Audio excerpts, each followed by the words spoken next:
1. मियाँ बीवी को चाहिए कि हमबस्तरी के दौरान बिल्कुल बरहना न हो, बल्कि चादर वगैरह ओढ़ने, क्योंकि रसूल अल्लाह ने इरशाद फरमाया कि वहशी जानवरों की तरह नंगे न हों। नंगे होकर बीवी से मुबाशरत यानी सहबत करने से औलाद बेहिया पैदा होने का खदशा है। तो बीवी से हमबस्तरी के वक्त ज्यादा बातें न की जाएं, क्योंकि गूंगी औलाद पैदा होने का अंदेशा है। 3.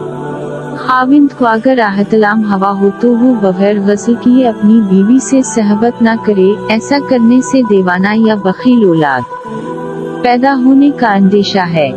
4. हमबस्तरी से फरागत के बाद मियाँ और बीवी दोनों को चाहिए कि पेशाब कर ले, नहीं तो किसी लाइलाज मर्ज में मुबतला होने का अंदेशा है। 5. बीवी से हमबस्तरी के दौरान हमबस्तरी का सबसे बड़ा अदब यह है कि वो बीवी की शर्मगाह को न देखे, क्योंकि ऐसा करने से अंधी औलाद पैदा होने का अंदेशा है। 6. बीवी से हमबस्तरी के लिए बेहतरीन वक्त शब का आखिरी हिस्सा है, क्योंकि अव्वल शब में मादा ग़ज़ा से भरा होता है। 7. बीवी से हमबस्तरी के वक्त उस बात का खास ख्याल रखा जाए कि मुंह क़िबला की तरफ न हो।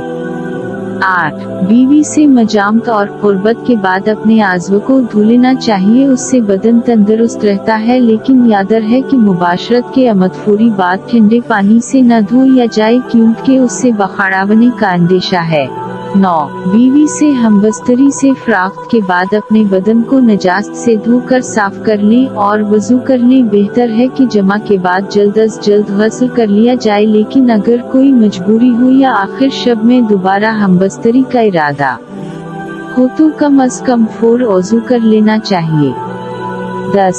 बीवी से हमबस्तरी किसी ऐसी जगह पर की जाए जहां पर किसी गैर की नजर न पड़े, क्योंकि रसूल अल्लाह ने इरशाद फरमाया, जो शख्स पर्दा में छुप कर बीवी से जमा नहीं करता उसके पास फरिश्ते अलहदा हो जाते हैं और शर्मसार होते हैं, अलबत्ता शैतान करीब हो जाता है।